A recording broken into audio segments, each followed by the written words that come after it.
வணக்கம். நம்ம அன்றாட உணவில் வந்துட்டு இனிப்பு சுவைக்காக சர்க்கரை தான் நம்ம ஜாஸ்தி யூஸ் பண்ணுறோம்.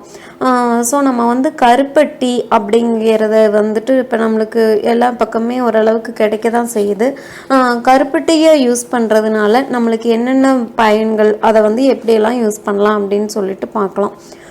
பொதுவாக ஏஜ் அட்டன் பண்ண பெண்களுக்கு வந்துட்டு கருப்பட்டியையும் உளுந்தையும் சேர்த்து உளுந்தங்களி செஞ்சு கொடுக்கறது ரொம்ப நல்லது. அது வந்து இடுப்பு வலுவை வந்துட்டு பெருக்கிறதோட கருப்பையையும் ஆரோக்கியமாக வச்சுக்கும். சீரகத்தை வறுத்து சுக்கு கருப்பட்டியோடு சேர்த்து சாப்பிட்டோம் அப்படின்னு சொன்னால் நல்லா பசி எடுக்கும். ஓமத்தை கருப்பட்டியோடு சேர்த்து சாப்பிட்டா வாய் தொல்லை நீங்கும். குப்பை மேனிக்கீரையோட கருப்பட்டியை சேர்த்து வதக்கி சாப்பிட்டோம் அப்படின்னு சொன்னால் வறட்டு இருமல், நார்பட்ட சளி தொல்லை நீங்கும். ஆண்மையை வீரியப்படுத்துறதுலையும் கருப்பட்டிக்கு தனி பங்கு உண்டு.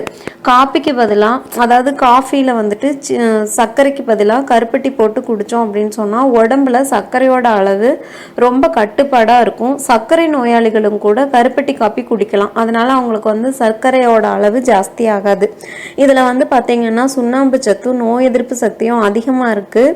சர்க்கரை நோயாளிகள் வந்துட்டு கைக்குத்தல் அரிசி சாதத்தோட கருப்பட்டியை கலந்து சாப்பிட்டு வந்தாங்க அப்படின்னு சொன்னால் சர்க்கரையோட அளவு கட்டுப்பாட்டில் இருக்கிறதோட அடிக்கடி வந்து சிறுநீர் போகிறதும் குறையும். கருப்பட்டி யூஸ் பண்ணி நம்ம குழந்தைகளுக்கு பணியாரம் செஞ்சு கொடுக்கறது, இல்லாட்டினா வந்துட்டு அவங்களோட குடிக்கிற பால்லையோ இல்லைனா அவங்களுக்கு டீ காஃபி கொடுக்கும்போது அந்த கருப்பட்டி மிக்ஸ் பண்ணி கொடுக்கறது வந்து குழந்தைகளுக்கு ரொம்பவுமே நல்லது. அவங்களுக்கு வந்து இரும்பு சத்தை அதிகப்படுத்தி கொடுக்கும். அப்புறம் வந்து சளி, இருமல் இந்த மாதிரி ப்ராப்ளம்ஸ் வந்து குழந்தைகளுக்கு வராது. ஸோ முடிஞ்ச அளவுக்கு சர்க்கரையை அவாய்ட் பண்ணிட்டு கருப்பட்டியை யூஸ் பண்ணி பழகுங்க. தேங்க்யூ.